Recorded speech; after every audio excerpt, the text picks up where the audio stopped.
ahead. Hi guys, Tammy here from Formflex Compound, and today we're gonna try doing this sunflower. I'm gonna do the burning method on it. It's something that I've done a lot of, but I'm gonna try using heavy gel adhesive. And also, normally I will paint them. If I do decide to base coat them, I'll base coat them white depending on what I'm gonna use, if it's napkin or tissue paper or whatever. But I thought, Amber and I were talking about it, and I said, I wonder what it would be like if I tried to paint yellow under it. So we're gonna see what happens. Instead of the white, I decided to paint the yellow. And here's the mold that I use. This is an IOD mold. All I did was lightly cornstarch my mold, took my Formflex out of the refrigerator. Mine's actually been sitting out for a while because I've been making castings all morning. And I just want to show you how easy it is to work with. Just go ahead. All the way so you can finish I like to separating use, it. what? I said I didn't separate that all the way so you can finish separating it and showing them what you're doing. Okay. I like to use my Formflex in a snake-like position. Some people like to lay it out flat and use it that way and push it into the mold. Whatever works for you is what the technique that you should use.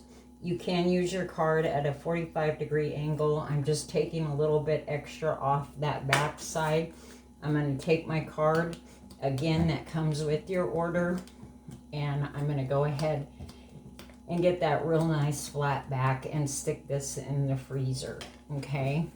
This is a really great mold. I get this from Vintage Retail Therapy by Merit's, an IOD mold.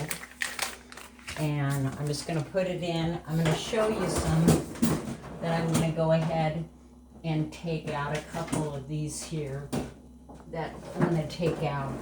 How easy it is to release them. All you have to do is release it from the sides like so, and just pull your Formflex right out. You want to take it out as soon as you take it out of the freezer. Here's some other, these are redesign molds that are castings that I did this morning. And Like those just came out earlier, right? Yeah, they just came out. And here's another one. This is from Amazon. This mold is from Amazon and this one was from Etsy. But that's how easy it is to take them out. So for the burning technique, I always use Mod Podge, and that's what I said. This is the first time I'm going to try this, and we're going to see if this works. It's a super heavy gel mat. And all you want to do is you just want to go ahead and get your sides, okay? You want to make sure that you get your sides good.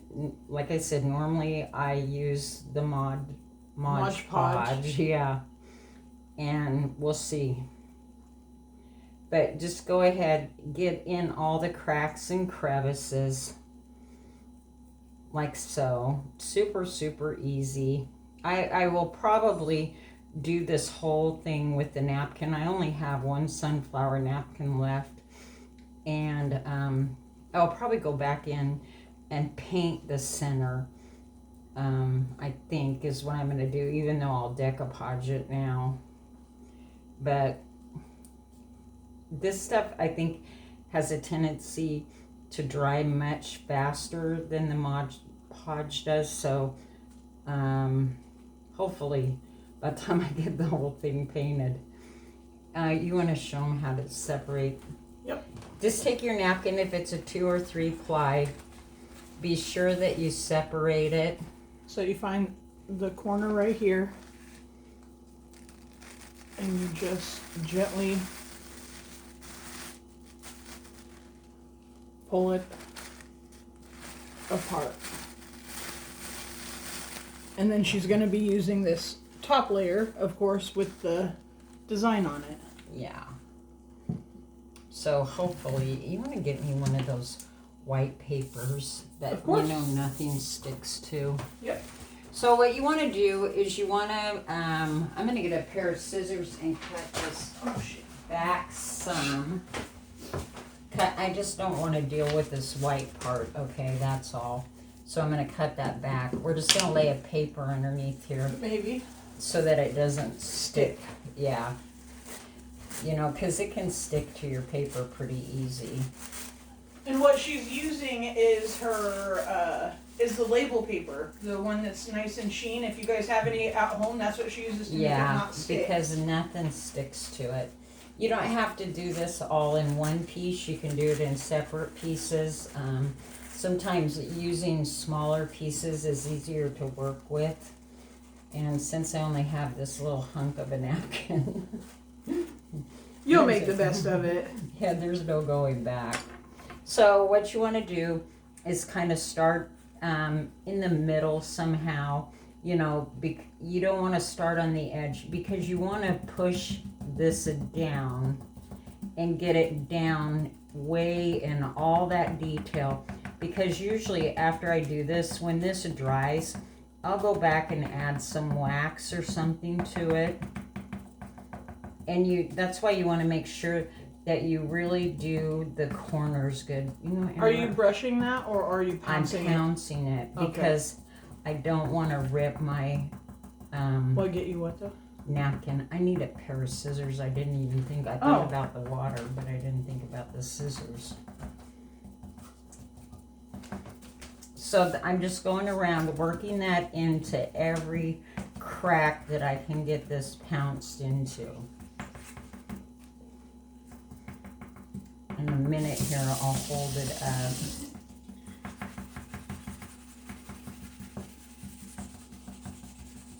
Okay.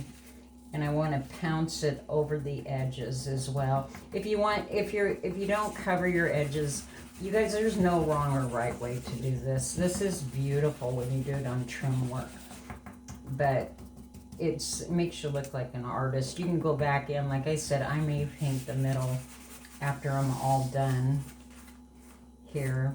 Amber, I need those because I'm rinsing them off right now. They were so sticky I didn't think here, that you I'll would be able to grab this pair right here. And you can turn it over because I'm going to cut this piece off. This one's clean now too. Okay, and I'm This gonna one's might work better now. use that piece. Probably, you can tear it. I mean, it's nice not to have a smooth edge. I probably should have tore that part, but there's not a lot of color on this one. I'll add a little more here because I'm gonna overlap it. You can see how fast this stuff dries. That's why I was kind of concerned about using it compared to the Mod Podge. I don't know why I have such a problem with that word. So I'm going to tear this off here. And you'll go back over this after it's dried with your, if you were using the Mod Podge, you'd go back over it with that. So you don't really have to be that concerned. I just don't want mine overlapped a lot.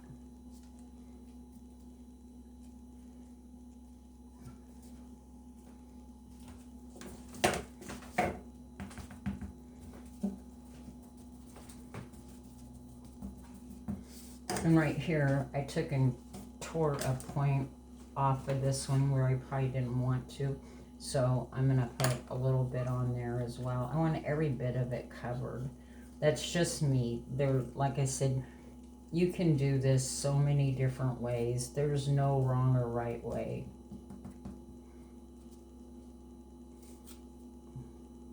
Now it's going to stick to my finger. Okay, so there we go.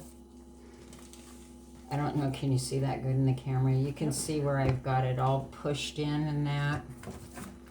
Now what I'm going to do is I'm going to flip it over and I'm going to cut off whatever I don't want. Only because you don't want it to smoke. If you don't cut some of this off, you'll set off a smoke alarm. No, you could end up black smoke will kind of get on your casting. I've never had it happen to me. Some lady sent me a picture of what she did, and I could not figure out. Sounds like she didn't separate her napkin. Yeah, you got to make sure that you get that down to your one ply. And like I said, the more you cut off, the better it is, just because it won't smoke. And you want to go from underneath when you're burning it. I'll show you here in just a minute. But this does make you look like a real artist. I mean, it looks like you spent a lot of time painting it. Okay, for safety, always be sure that you have your water. Yeah, have water. And you just go ahead and let that burn right up to the form flex. It's that simple. I'm sure everybody's seen the burning technique before. See, there we go. And this one's got a lot of little points in it. So that's the reason I really suggest. And then you can just kind of go back and knock this off. And by the time you get done sealing this and putting wax on it, these make the beautiful, beautiful pieces. And I'm not going to seal this because I think I'm going to go in and do some, like, put some rhinestones in the center. I'm going to paint the center with some shading. There's a little piece right there on the corner.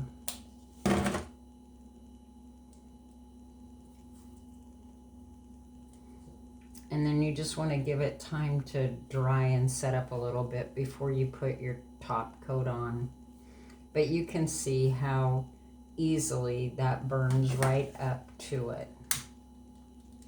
I will say that this one is more smokier than the than the Mod Podge. I'm kind of surprised. Yeah, the Mod Podge, there's not really any smoke with it or anything. It just goes right in there. So just depends on what you have. Use whatever you have. You don't have to go out and buy a lot. The main thing is just be gentle when you're pushing your napkin in so that you get it. And I don't know, but you can see all of the detail in that. Can you see it there in the camera? Yeah. See, you can see it all. There. So anyway, that's all we have today. And I'll finish this and I'll get a post made with it on there. And you'll see how pretty. This is one of my favorite ones to do, is using the sunflowers. So have a great day. Please be sure that you sprinkle this video out and give us a like or a share. Thank you so much for watching. Bye now.